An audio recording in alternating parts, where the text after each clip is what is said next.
tek 1 do 2% površina je uzorano i zasejano strnim žitima i to je uglavnom ječam, a pšenice su vrlo malo površine zasejane. Teška će obrada biti i već narednih dana još uvijek padavine koje se najavljuju će pomeriti rokove setve, a zna se da rok setve tu do 25. oktobra najoptimalniji, znači problemi će biti u narednom periodu, međutim poljoprivrednici sigurno kod nas neće odustati od setve strnih žita, naročito pšenice,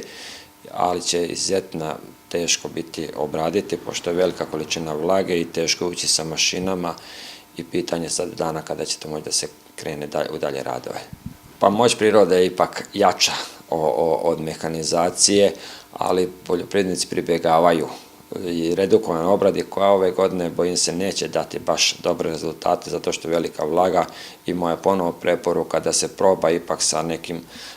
osnovnim obradama i pripremom za setvu, jer to će i ceđenje vode, kako naši ljudi kažu, biti kvalitetnije i nicanje biti uspješnije.